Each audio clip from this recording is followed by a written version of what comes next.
जय हिंद दोस्तों। पीसीएस अभ्यास के इस ऑनलाइन प्लेटफॉर्म पर मैं शिवानी आप सभी का हार्दिक स्वागत करती हूँ। साइंस के crash course plus PYQ series का आज मैं आपके लिए चौथा लेक्चर लेकर आई हूँ। लेकिन आज के लेक्चर में रोज की अपेक्षा कुछ नया है। कोई गेस कर सकता है कि क्या नया है? आज के इस लेक्चर में हिंदी के साथ ही इंग्लिश के एमसीक्यू भी इंक्लूड किए गए हैं। बहुत डिमांड आ रही थी कि मैम प्लीज इंग्लिश के एमसीक्यूज भी लगाएं, तो मैंने साथ में इनको इंक्लूड कर दिया है। पर इससे इंक्लूड करने के लिए मुझे रोज अपनी नींद का 1 घंटा कुर्बान करना पड़ा है, तो उसकी वसूली तभी होगी और मेरा सेटिस्फेक्शन तभी होगा जबकि आप मेरे रोज वीडियो शुरू से लेके लास्ट तक देखें। ठीक है, तो मैंने आपके लिए इतना किया है, आप मेरे लिए इतना करें और उसके साथ ही लाइक करें, शेयर करें और कमेंट करना ना भूलें। ठीक है, एक्टिव पार्टिसिपेशन रहेगा तभी पढ़ाने में भी मजा आएगा। नेक्स्ट आपको मैं इसके सीरीज के लाभ ऑलरेडी एक्सप्लेन कर चुकी हूँ। देखिए, मैं बहुत मेहनत से ये सीरीज तैयार कर रही हूँ, पूरी टीम लगी हुई है और ऐसी सीरीज आपको पेड में भी नहीं मिलेगी। तो अगर आपको फ्री में इतना अच्छा कंटेंट मिल रहा है तो उसका ज़्यादा से ज़्यादा लाभ लें, बार बार रिवाइज करें और जितना हो सके उतना सीरीज को देखने की कोशिश करें। ठीक है, नेक्स्ट है, आज फिजिक्स के अंतर्गत मैं चैप्टर 4 शुरू करने वाली हूँ, जो कि है स्थूल पदार्थों के गुण, जिसे इंग्लिश में बोलते हैं प्रॉपर्टीज ऑफ बल्की सब्सटेंसेस। तो सबसे पहले थोड़े से कॉन्सेप्ट हैं वो क्लियर कर लेते हैं। सबसे पहला कॉन्सेप्ट है सरफेस एरिया का, या जिसे क्या बोलते हैं, सतह का क्षेत्रफल भी बोलते हैं। ठीक है, सतही क्षेत्रफल आप इसे बोल लीजिए। सतही क्षेत्रफल होता क्या है? ये देखिए, अलग अलग प्रकार की आकृतियां बनी हुई हैं। सिलिंड्रिकल है, क्यूब है, पिरामिड है, ठीक है, कोन है, ये रेक्टेंगल है, तो क्यूबॉइड मतलब। तो सतही क्षेत्रफल होता क्या है? जैसे मान लीजिए ये मेरे हाथ में एक क्यूब है, ठीक है, इस पर ये देखिए अलग अलग कलर की सतह है। तो अगर हम हर सतह का एरिया निकालें और इनको आपस में ऐड कर लें तो हमें इस पूरे क्यूब का सतही क्षेत्रफल मिल जाएगा। ठीक है, ये होता है सतही क्षेत्रफल। जैसे कि आप हर साइड को पेंट कर दें इस क्यूब को, तो जितना भी पेंट एरिया कवर करेगा वो क्या होगा? सतही क्षेत्रफल होगा। ठीक है, तो इसमें एक चीज ध्यान देने वाली है, आप ध्यान रखिएगा, जो स्फीयर होता है, जो गोला होता है, उसका सतही क्षेत्रफल सभी आकृतियों में सबसे कम होता है। ठीक है, अगर हम सेम डायामीटर की मतलब सेम डायमेंशन की कोई चीजें लेंगे, जैसे 1 मीटर हमने डायमेंशन ले ली, 1 मीटर का हमने क्यूब बना दिया, 1 मीटर का हमने स्फीयर बना दिया, गोला बना दिया, तो दोनों में से किसका सतही क्षेत्रफल कम होगा? गोले का सबसे कम रहता है। ठीक है, ये बात आप याद रखिएगा।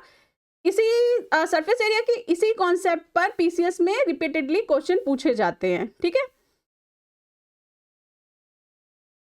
सरफेस तो इसके बाद है जो मेन कॉन्सेप्ट मतलब इंपॉर्टेंट कॉन्सेप्ट, वो है सरफेस टेंशन, या जिसे हिंदी में पृष्ठ तनाव के नाम से भी जानते हैं। तो सरफेस टेंशन क्या होता है? सरफेस टेंशन होता है किसी द्रव की सतह का वह गुण जो उसके अणुओं की ससंजक प्रगति के कारण उसे बाह्य बल का प्रतिरोध करने की अनुमति देता है। अब देखिए, इसे सिंपल टर्म्स में कैसे समझा जा सकता है? ठीक है, तो इसका मतलब ये हुआ इस सेंटेंस का कि कोई लिक्विड होता है तो उसके अणुओं के बीच में ऐसा बल जो अणुओं को आपस में एक दूसरे से बांधे रखता है। ठीक है, उसे क्या बोलते हैं? उसे बोलते हैं पृष्ठ तनाव। ठीक है, तो पृष्ठ तनाव क्या हुआ?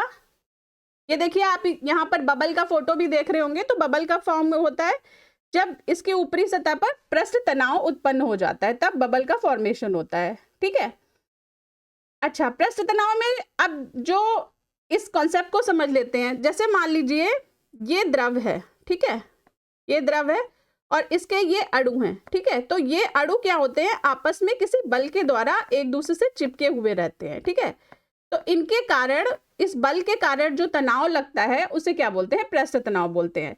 अब इसका एक कॉन्सेप्ट है, ये आप याद रखिएगा कि हमेशा जो कम पृष्ठ तनाव की लिक्विड या गैस होती है, देखिए पृष्ठ तनाव मेनली लिक्विड या गैस के संदर्भ में ही उपयोग किया जाता है। ठीक है, लिक्विड या गैसेस के लिए पृष्ठ तनाव का उपयोग किया जाता है। ठीक है, द्रव या गैस के लिए। तो कम पृष्ठ तनाव की चीज हमेशा हाई पृष्ठ उच्च तनाव की चीज के ऊपर तैरती है। जैसे कि आप इस फोटो में देख रहे होंगे कि ऑयल जो है वो पानी की सरफेस के ऊपर तैर रहा है।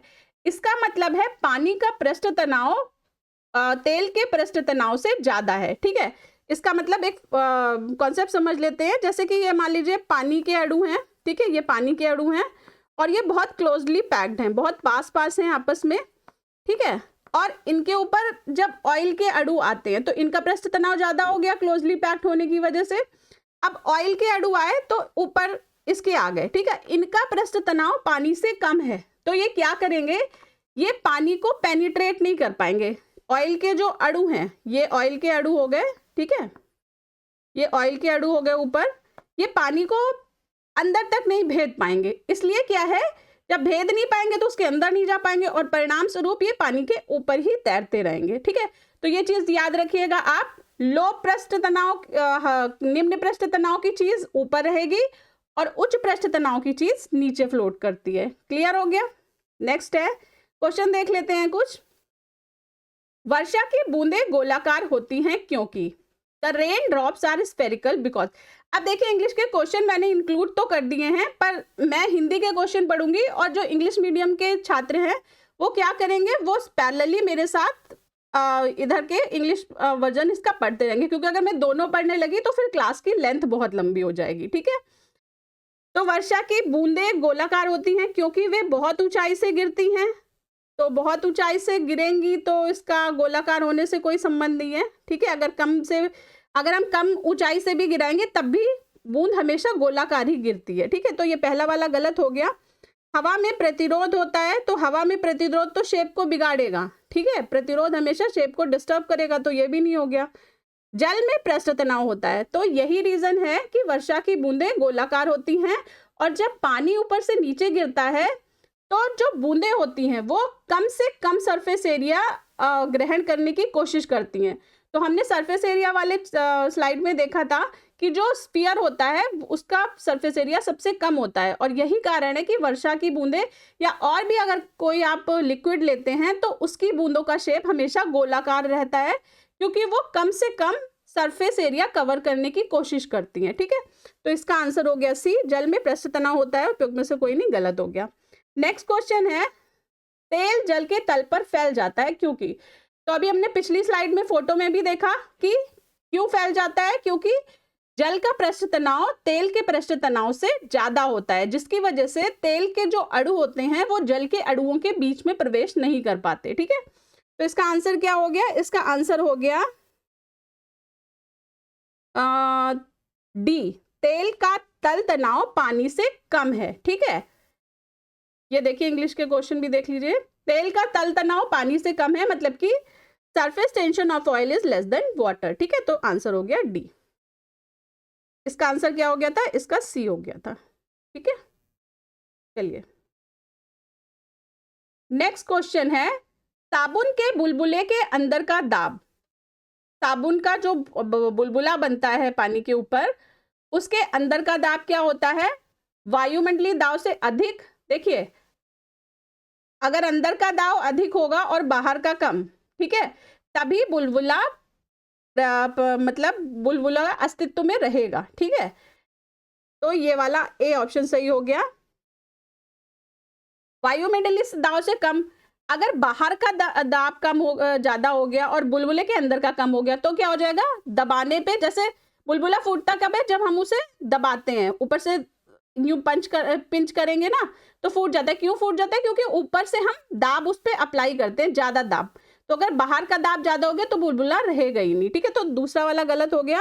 दाब के बराबर होगा तब भी वो फॉर्मेशन नहीं होगा, ठीक है, और दाब का आधा हो गया तो तब भी उसका फॉर्मेशन नहीं होगा, मतलब दाब का आधा क्या हो गया, फिर भी कमी हो गया ना उसके अंदर का।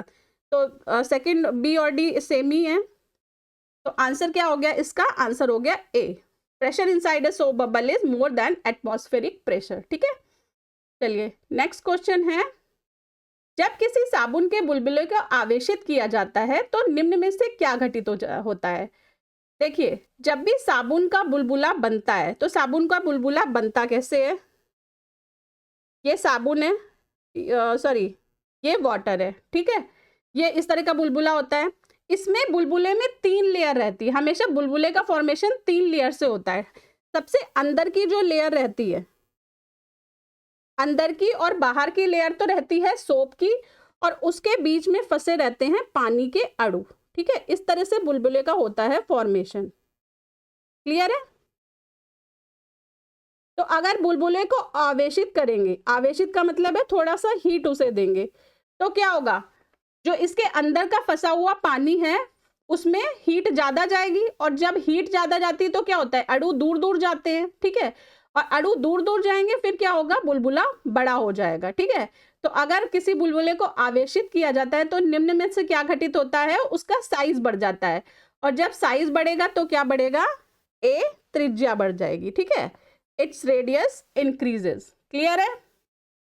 चलिए, अब नेक्स्ट टॉपिक आता है प्रेशर या दाब। ठीक है, प्रेशर क्या होता है, प्रेशर होता है the force that is produced when you press on और अगेंस्ट समथिंग, किसी वस्तु को दबाने या धकेलने से उत्पन्न शक्ति दबाव। ठीक है, इसको क्या बोलते हैं, प्रेशर बोलते हैं। ठीक है, तो नॉर्मल कोई चीज है उसे हमने प्रेस किया तो उस पर क्या हुआ, प्रेशर अप्लाई हुआ। अच्छा, जिसने भी मेरी पहले की क्लासेस देखी हैं वो जरा मुझे कमेंट करके बताइए, दो चीजें कमेंट करिए, एक तो प्रेशर की एसआई यूनिट क्या होती है। ठीक है, 2 यूनिट थी ना, तो क्या क्या होती है प्रेशर की एसआई यूनिट, और दूसरा जो क्वेश्चन है वो ये है कि प्रेशर मेजरमेंट के लिए हम कौन से उपकरण का यूज करते हैं। तो जिन्होंने L1 और L2 मेरा देखा है उनको तो पता ही होगा, तो मुझे जल्दी से कमेंट करके बताइए, और जिन्होंने नहीं देखा है वो जरूर देखें। ठीक है, मेरे पहले, इससे पहले मेरे 3 लेक्चर आ चुके हैं इस सीरीज के, उनको जरूर कंप्लीट करना है, तभी आगे के लेक्चर समझ में आएंगे। नेक्स्ट है रिलेटिव प्रेशर। अब रिलेटिव प्रेशर का मतलब, जब देखिए जब भी रिलेटिविटी की बात आती है ना, सापेक्ष, सापेक्ष का मतलब कम से ज्यादा या ज्यादा कम की बात हो रही है, उन दोनों में क्या रिलेशन होगा। तो एक चीज याद रखिएगा कि जब भी कोई फ्लो होता है तो वो हमेशा हाई प्रेशर से लो प्रेशर की तरफ होता है, गैसियस फ्लो हो चाहे लिक्विड फ्लो हो। उच्च दाब से निम्न दाब की ओर होता है।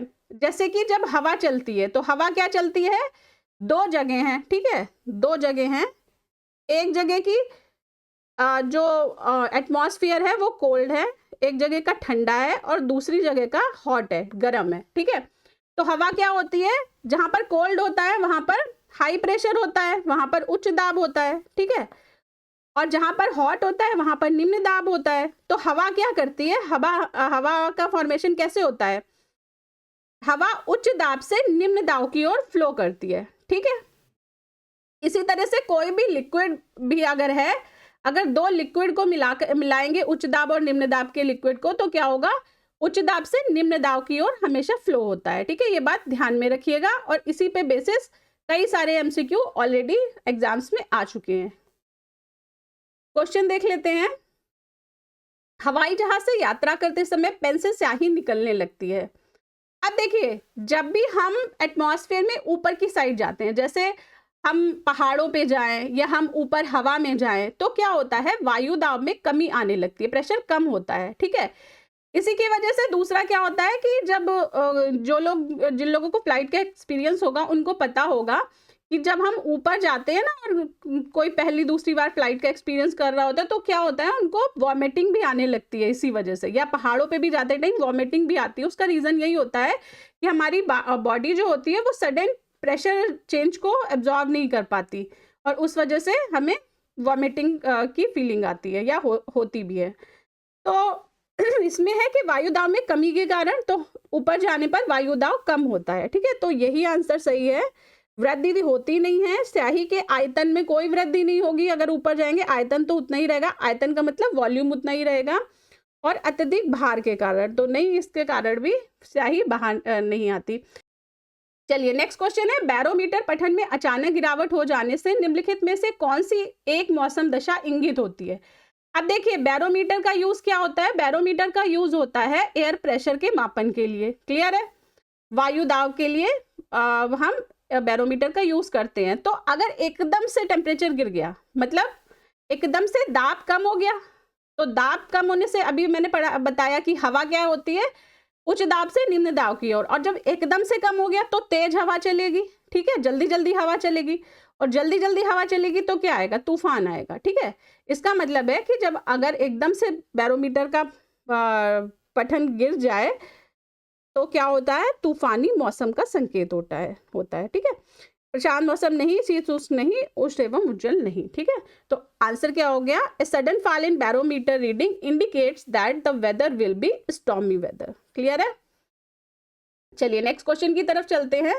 अ liquid is flowing in a streamline manner through a cylindrical pipe along with the section containing the axis of the pipe, the flow profile will be। एक तरल किसी सिलिंडर पाइप में धारा रेखीय गति से बह रहा है। पाइप के अक्ष वाले खंड में प्रवाह की परिच्छेदिका या प्रोफाइल होगा।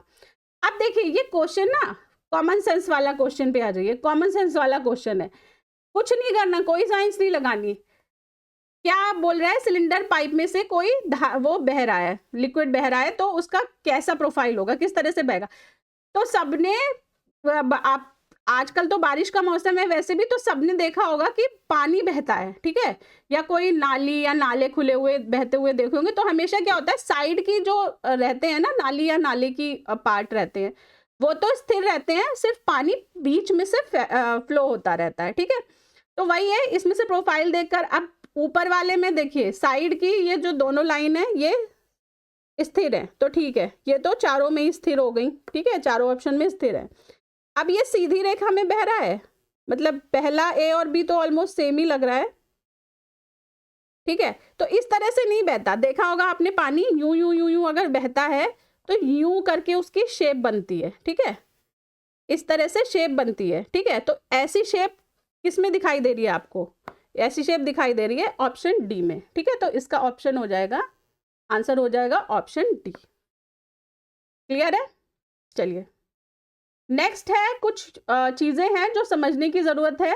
पहली आती है मास। तो मास हमने पढ़ी थी, लेक्चर 1 में भी पढ़ा था कि मास क्या होता है, द्रव्यमान। द्रव्यमान की यूनिट क्या होती है, किलोग्राम होती है, ठीक है।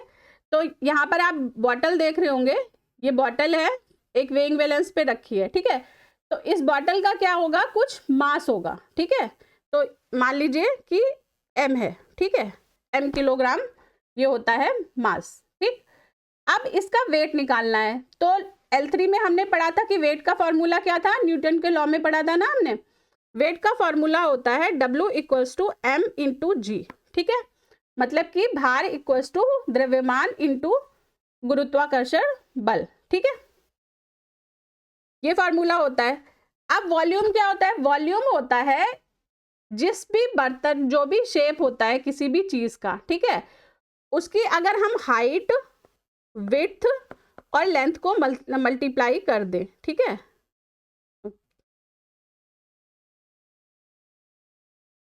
ठीक है, लंबाई, ऊंचाई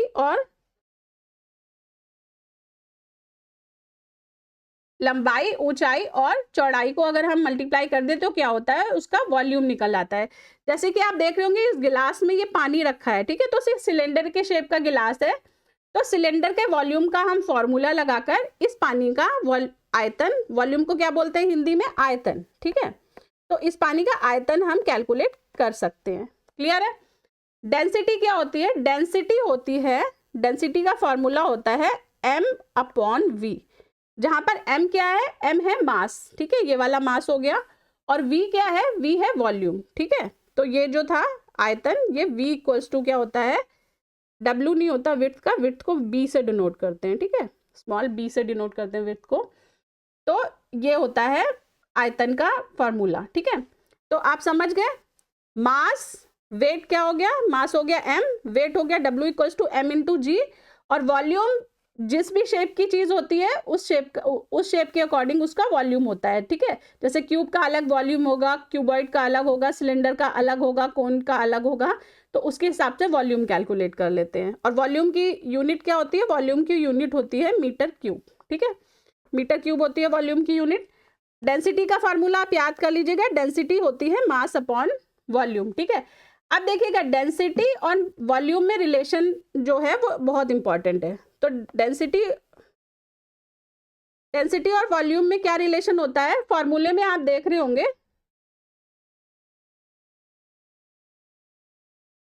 फॉर्मूले में देख रहे होंगे कि D = m/v है। तो किसी फॉर्मूले में अगर चीजें एक दूसरे के रिवर्स होती हैं तो वो क्या होती है, एंटी प्रोपोर्शनल।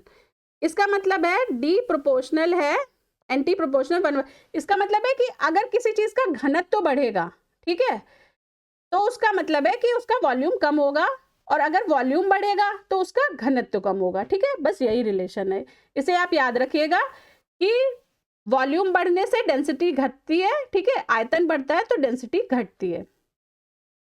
अब याद रखने वाली चीज क्या है, ये बहुत इंपॉर्टेंट है, ठीक है, इसे आप बहुत अच्छी तरह से पढ़िएगा इस स्लाइड को।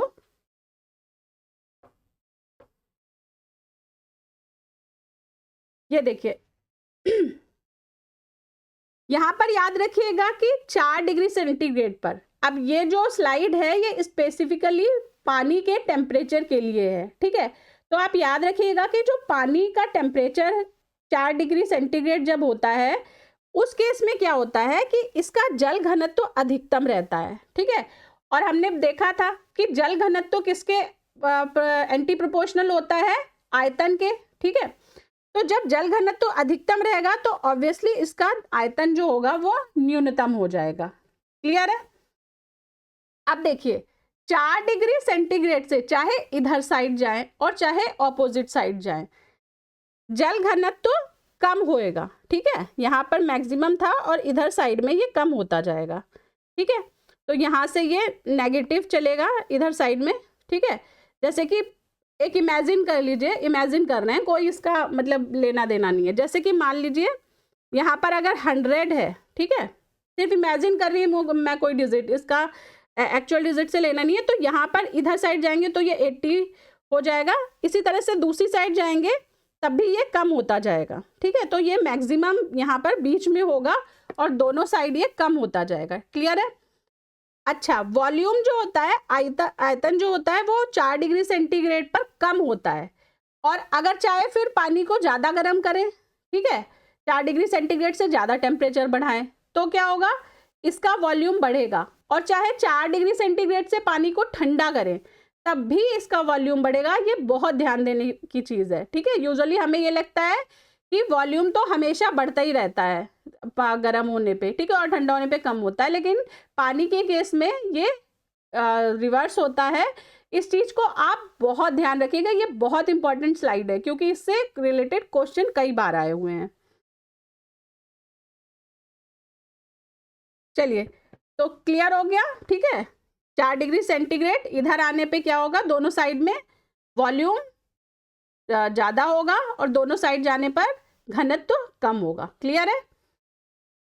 देखिए अब ये जो देखिए बर्फ की ट्रे लगा रखी है मैंने फोटो में, इसमें क्या होता है, बर्फ जो जमती है वो 0 डिग्री सेंटीग्रेड पर जमती है।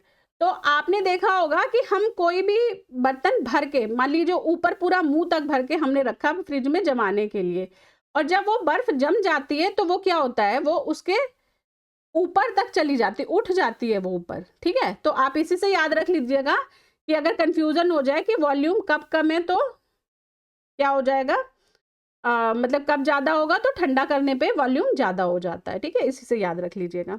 अब देखिए इसको ट्रिक से कैसे याद किया जा सकता है कि 4 डिग्री सेंटीग्रेड पर ज़्यादा क्या होता था, वॉल्यूम ज़्यादा होता था या डेंसिटी ज़्यादा होती थी।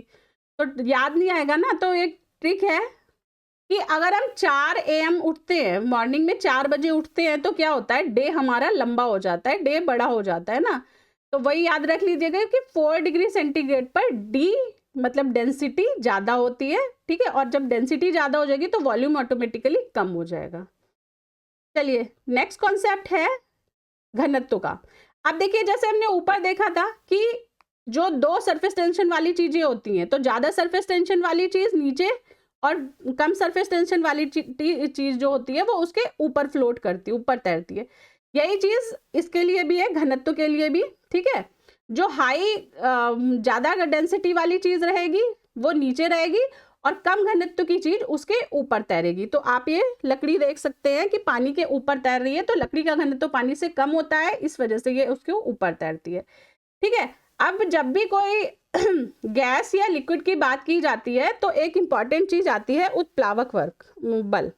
उत्प्लावक बल क्या होता है, जब भी हम किसी गैस में या किसी लिक्विड में किसी दूसरी चीज़ को डुबाते हैं तो गैस या लिक्विड उस चीज पर ऊपर की ओर एक बल अप्लाई करती है, ठीक है। उसे क्या बोलते हैं? इंग्लिश में बोलते हैं बायन फोर्स और हिंदी में बोलते हैं उत्प्लावक या उत्क्षेप बल।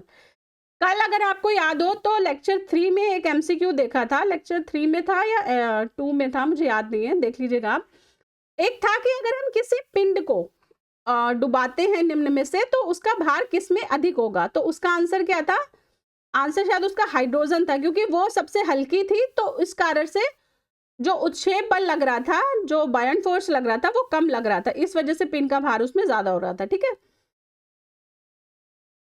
तो आप मेरे सभी लेक्चर देखिए, क्योंकि जो लेक्चर्स है ना फिजिक्स के, वो आपस में एक दूसरे से इंटरलिंक्ड है। ऐसा नहीं कि एक लेक्चर खत्म हो गया तो चीजें वहीं पे खत्म हो गई, हो सकता है कि उसका उपयोग फिर आगे आने वाले लेक्चर में भी हो। अच्छा, एक और चीज है कि अधिक घनत्व तो प्लावन बल भी अधिक हो जाता है, ठीक है, ये याद रखिएगा। क्वेश्चन देख लेते हैं। वस्तु की मात्रा बदलने पर अपरिवर्तित रहेगा। Increasing the amount of a substance does not change it's. अब देखिए, मात्रा बदल दिया, तो जैसे एक पानी का गिलास ले लेते हैं हम फिर से, ठीक है। ये पानी का गिलास हो गया और इसमें कुछ पानी भरा हुआ है, ठीक है, यहाँ तक पानी भरा हुआ है इसमें, ठीक है। बोल रहा है कि मात्रा बदलने पर क्या परिवर्तित रहेगा, तो मात्रा बदल दी। अब हमने क्या करा, थोड़ा पानी इसमें और मिला दिया, यहाँ तक क्लियर है, ऊपर तक हमने पानी मिला दिया, तो आयतन बदला। तो अब देखिए, ज्यादा पानी मिलाने से क्या हो गई, इसकी हाइट पहले यहाँ तक था, ठीक है, h थी, और अब h1 होगी, तो h1 ज्यादा हो गई ना h से। तो अगर हम वॉल्यूम का फॉर्मूला लगाएंगे तो वॉल्यूम तो बढ़ जाएगा, क्योंकि h1 ज्यादा हो गई, तो ये गलत हो गया। फिर द्रव्यमान मास, तो अगर पहले मान लीजिए इसमें 500 ग्राम पानी था और हमने 250 ग्राम और मिला दिया, तो मास तो बढ़ ही गया, ठीक है, ऐड होके, तो ये भी गलत हो गया। अब भार, तो भार भी बढ़ गया, जब मास चेंज हुआ है तो भार क्या होता है, मास इनटू ग्रेविटी, तो भार भी चेंज हो गया। घनत्व क्या होता है, घनत्व होता है मास अपॉन वॉल्यूम, ठीक है, D इक्वल्स टू क्या होता है, M अपॉन V। तो डेंसिटी पहले, अब देखिए मास बढ़ा है, पहले जितना मास था उतना वॉल्यूम उस हिसाब से था, अब जब मास बढ़ा है तो वॉल्यूम भी तो बढ़ गया, तो जब दोनों ऊपर नीचे की चीजें बढ़ गई तो डेंसिटी उसकी सेम ही रहेगी, ठीक है। तो इसका आंसर क्या हो गया, आंसर इसका हो गया डी, ठीक है। घनत्व तो सेम रहेगा वस्तु की मात्रा बदलने के बाद भी। नेक्स्ट क्वेश्चन है, जल के आयतन में क्या परिवर्तन होगा यदि तापमान 9 डिग्री सेंटीग्रेड से गिराकर 3 डिग्री सेंटीग्रेड कर दिया जाता है? तो ठीक है, तो आप वो लाइन याद करिए, 4 डिग्री सेंटीग्रेड वाली लाइन थी ना, 4 डिग्री सेंटीग्रेड, उसमें क्या था, डी ज्यादा था, 4 बजे उठते हैं तो दिन बड़ा हो जाता है, तो डी ज्यादा था और वी यहाँ पे कम था हमारा, क्लियर है। तो अब ये बोल रहा है कि 9 डिग्री से गिराकर 3 डिग्री, तो देखिए 9 डिग्री यहाँ पे होगा, 9 डिग्री से, और किसमें पूछ रहे हैं, आयतन में, मतलब वॉल्यूम में क्या चेंज होगा, तो वॉल्यूम यहाँ कम था, इसका मतलब यहाँ पर ज्यादा होगा, ठीक है, यहाँ पर ज्यादा वॉल्यूम होगा, हाई वॉल्यूम होगा। अब यहाँ से पहले 4 डिग्री सेंटीग्रेड तो वॉल्यूम क्या होगा, कम होगा, ठीक है, और उसके बाद फिर से इस साइड में बढ़ना शुरू हो जाएगा, क्लियर है। इधर 3 डिग्री 4 डिग्री के इस साइड में आएगा ना, यहाँ पर 3 डिग्री आएगा, तो फिर से ये बढ़ेगा, ठीक है। तो पहले तो वॉल्यूम क्या होगा, कम होगा, और उसके बाद ये बढ़ना शुरू हो जाएगा, क्लियर हो गया। तो आंसर में क्या होगा, सी ऑप्शन हो जाएगा, आयतन पहले घटेगा और बाद में बढ़ेगा, क्लियर है सबको। नेक्स्ट क्वेश्चन देख लेते हैं। किस ताप पर पानी का घनत्व अधिकतम होता है, ठीक है। तो अभी हमने देखा कि पानी का घनत्व डी कब बड़ा होगा, 4 बजे, ठीक है, तो 4 डिग्री सेंटीग्रेड पर पानी का घनत्व सबसे ज्यादा होता है, क्लियर है।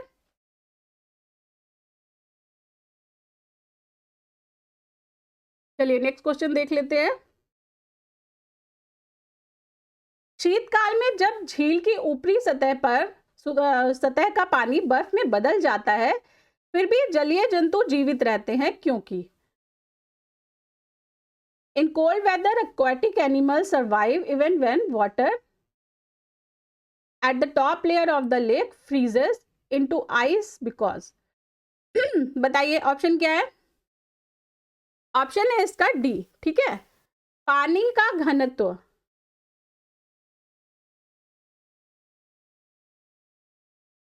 पानी का घनत्व 4 डिग्री सेंटीग्रेड पर सबसे अधिक होता है। ठीक है, तो हमने देखा स्लाइड में कि सबसे ज्यादा होता है 4 डिग्री सेंटीग्रेड पर, जिससे बर्फ की ऊपरी सतह के नीचे पानी रहता है। तो यही आंसर सही है। ठीक है, ऊपर तो बर्फ जम जाती है लेकिन नीचे फिर भी पानी रहता है, जिसमें पानी में एक्वाटिक एनिमल, जलीय जंतु जो होते हैं वो जीवित रहते हैं। ठीक है, तो ऑप्शन ए, वे बर्फ में सांस ले सकते हैं, तो नहीं। उनके अंदर काफी मात्रा में ऑक्सीजन संचित रहती है, नहीं। और उनके शरीर की बनावट रहती है कि वे ऑक्सीजन के बिना भी रह सकते हैं, तो नहीं। ठीक है, जलीय जंतु ऑक्सीजन के बिना नहीं रह सकते। फिर है सापेक्ष घनत्व। अब देखिए सापेक्ष घनत्व क्या होता है। ये देखिए, आप ट्यूब्स देख रहे होंगे ना स्विमिंग करने के लिए, जिनको तैरना नहीं आता वो क्या करते हैं, इस तरह से ट्यूब्स का यूज करते हैं फ्लोट करने के लिए, तैरने के लिए। तो होता क्या है, अगर हमको तैरना नहीं आता, देखिए तैरते हैं तो क्या होता है, हमारे हाथों का, पैरों का जो मूवमेंट होता है उसकी वजह से हम जो घनत्व है उसे पानी के घनत्व के कंपैरेटिवली बैलेंस कर लेते हैं।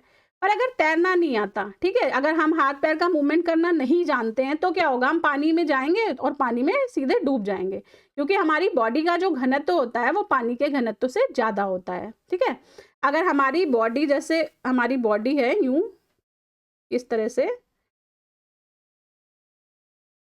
ठीक है, ये हमारी बॉडी है, मान लीजिए, बहुत अच्छी ड्राइंग नहीं है मेरी लेकिन ठीक ठाक ये ह्यूमन की तरह लग रहे हैं।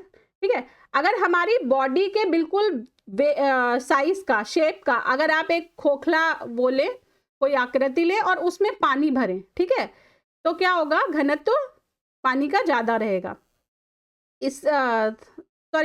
पानी का घनत्व कम रहेगा, हमारी बॉडी का घनत्व पानी से ज्यादा होता है। ठीक है, इसलिए हम डायरेक्ट अगर स्विमिंग ना करें तो हम डूब जाएंगे। लेकिन जब हम इस ट्यूब का यूज करते हैं तो ये क्या करता है, घनत्व को बैलेंस कर लेता है ट्यूब। ठीक है, इसके अंदर हवा भरी रहती है और एरिया इसका बड़ा रहता है, तो जब हम इस पे बैठते हैं तो हमारा घनत्व जो हो जाता है, ओवरऑल चीज का घनत्व ट्यूब प्लस हमारा, वो क्या होता है, पानी के घनत्व से कम रहता है। इस वजह से हम इसे इस पर फ्लोट कर लेते हैं। ठीक है, तो याद रखिएगा, जैसे हमने लकड़ी का भी देखा था कि कम घनत्व की होती है, इस वजह से वो पानी पर तैर सकती है। चलिए क्वेश्चन देख लेते हैं। लोहे की कील पारे पर क्यों तैरती है जबकि वह पानी में डूब जाती है? ठीक है, अब आंसर है, why does an iron nail float on mercury while it sinks in water?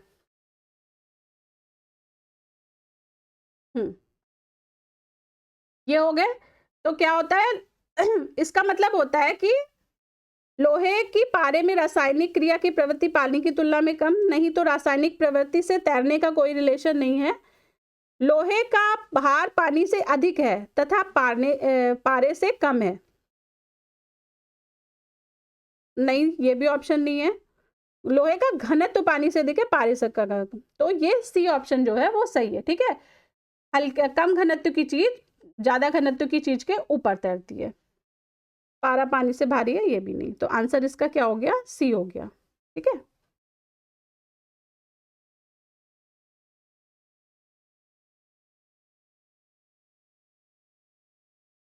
Next question है, एक सुई पानी में डूब जाती है जबकि लोहे से बना जहाज पानी पर तैरता है, क्योंकि a needle sink in water whereas a ship made of iron floats on it because सुई की नोक नुकीली होती है, नहीं। जहाज सपाट होता है, नहीं। शक्तिशाली इंजन द्वारा चलाया जाता है, नहीं। आंसर क्या हो गया, डी। सुई का आपेक्षिक घनत्व उसके द्वारा हटाए हुए पानी के आपेक्षिक घनत्व से अधिक होता है। ठीक है, तो आपेक्षिक घनत्व जब ज्यादा होगा तो चीज क्या होती है, डूब जाती है। ठीक है, तो आंसर इसका हो गया डी। फिर है नेक्स्ट क्वेश्चन, लोहे की सुई पानी की सतह पर किस कारण से तैरती है? अब देखिए, ऊपर तो बोल रहे थे डूब जाती है, अब बोल रहे तैरती है। तो क्वेश्चन मैंने डिजाइन नहीं किए हैं, क्वेश्चन आयोग ने डिजाइन किए हैं। ठीक है, लेकिन कभी कभी वो तैरती भी है, जैसे पानी अगर फ्लो में है, ठीक है, तो पानी फ्लो में होने की वजह से क्या होता है कि लोहे की सुई उस पर तैर भी सकती है। तो जब पानी फ्लो में होगा उसमें क्या होगा, कि पानी के ऊपर सरफेस टेंशन ज़्यादा हो जाएगा, पृष्ठ तनाव उसका बढ़ जाएगा, ठीक है। तो जब पृष्ठ तनाव बढ़ जाएगा तो हो सकता है कि सुई उस पर तैरने लगे, ठीक है। तो इसका यही आंसर है, आंसर बी है इसका, पृष्ठ तनाव के कारण, ठीक है। अगर नहीं डूब रही है तो उसका पानी का पृष्ठ तनाव इतना ज़्यादा हो गया जिसकी वजह से वो सुई को अपने अंदर नहीं आने दे रहा है और सुई उसके ऊपर तैरने लगती है। तो बी आंसर हो गया, सरफेस टेंशन। नेक्स्ट क्वेश्चन है, जब कुएं से पानी की बाल्टी को ऊपर खींचते हैं तो हमें महसूस होता है कि बाल्टी, अब ये देखिए, पानी की सतह से भारी हो गई है, हल्की हो गई है, पानी से बाहर स्थिरता खो बैठी है, पानी से बाहर आकर उसके द्रव्यमान में वृद्धि हुई है। तो लास्ट वाला तो गलत हो गया, ठीक है, कि पानी से बाहर उसके द्रव्यमान में वृद्धि हुई है। द्रव्यमान तो उतना ही रहेगा ना जितनी कैपेसिटी है पानी की, बाल्टी की, उसके अंदर जितना बाहर पानी उतना ही अंदर है। तो ये वाला तो गलत हो गया, ठीक है। पानी की सतह के ऊपर भारी हो गई है। तो हाँ, अभी से इस क्वेश्चन का सॉल्व करने के लिए हमें कुएं तक जाने की भी जरूरत नहीं है। रोज जब हम नहाते हैं और बाल्टी के अंदर मग डालते हैं, ठीक है, तो आपने देखा होगा कि अगर भरा मग कभी लीजिएगा और बाल्टी के अंदर डालिएगा तो मग को ऊपर जब बाल्टी से उठाते हैं, अंदर से उठाते हैं ना सरफेस के ऊपर, तो क्या होता है, मग भारी लगने लगता है। तो यही इसका आंसर है, पानी की सतह के ऊपर भारी हो गई है, ठीक है। While lifting the bucket of water from a well, we feel that bucket becomes heavier above the surface of water. Clear? Next question है, एक भारी गुब्बारे में 200 ग्राम जल भरा है, इस जल का भार होगा, ठीक है। अब देखिए, एक होता है आर्किमिडीज का सिद्धांत, ठीक है। आर्किमिडीज का सिद्धांत क्या कहता है, आर्किमिडीज का सिद्धांत कहता है कि अगर मान लीजिए कुछ पानी भरा है किसी बर्तन में, ठीक है, और हम उसमें किसी चीज को डुबोते हैं, ठीक है, तो हमने किसी चीज को इसमें डुबोया, तो जो चीज डुबोने पर उतना ही पानी हटाएगी जितना कि उसका भार होगा, ठीक है। ये क्लियर हो गया, उतने पानी को वो हटा देगी। जैसे 200 ग्राम का अगर हमने गुब्बारा डुबोया इसमें, ठीक है, तो पानी क्या होगा, ये 200 ग्राम का गुब्बारा 200 ग्राम के पानी को ही हटा देगा, ठीक है।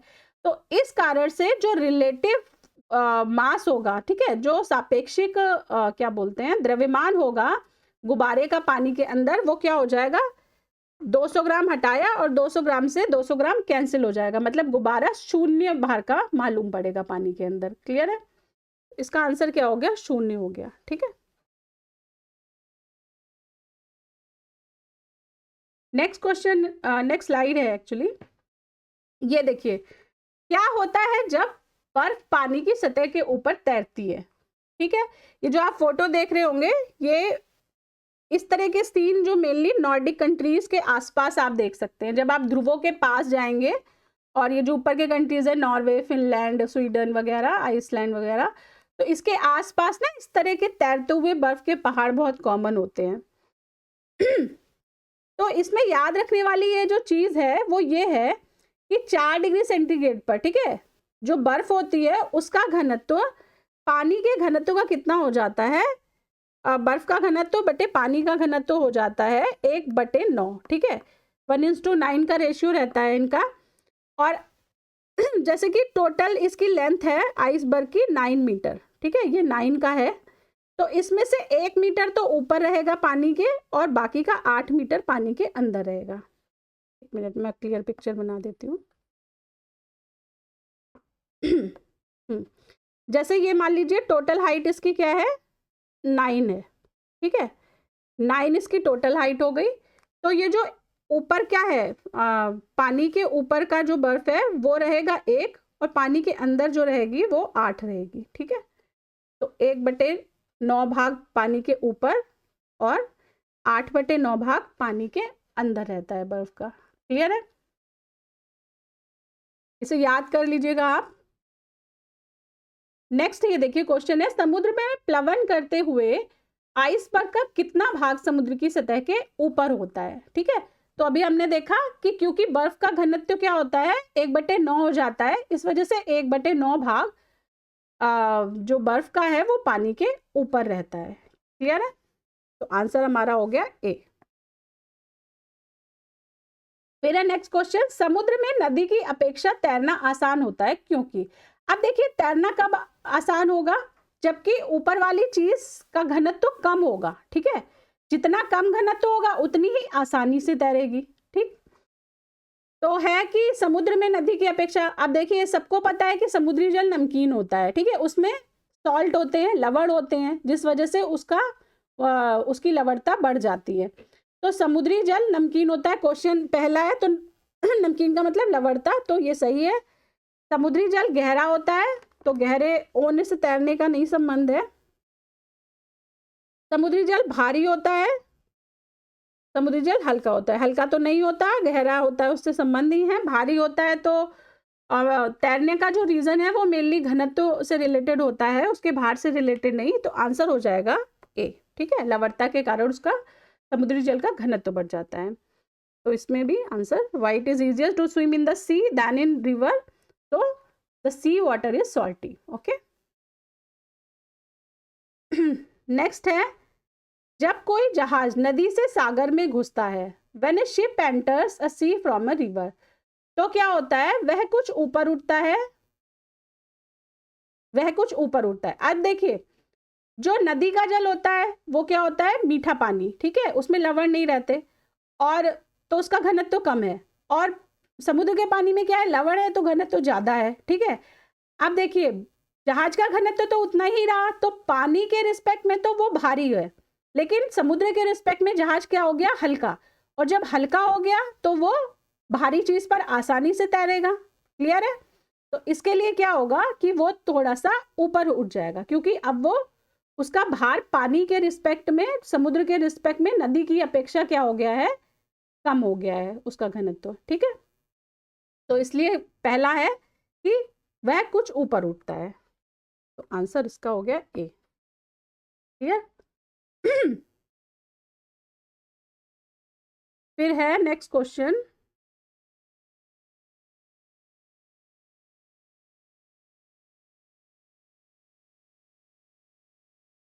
जब कोई जहाज नदी से निकलकर सागर में प्रवेश करता है तो वह कुछ ऊपर उठता है। ठीक है, यह है कथन, और इसका कारण है सागर के जल का घनत्व नदी के जल के घनत्व से अधिक होता है।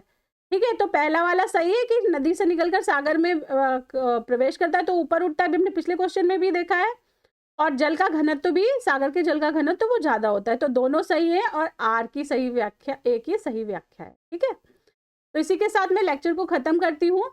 अगर लेक्चर पसंद आया हो तो इसे लाइक करें, शेयर करें, ठीक है, और कमेंट करें जो भी क्वेश्चंस मैंने पूछे हैं। नेक्स्ट लेक्चर में फिर मिलती हूँ, तब तक के लिए जय हिंद।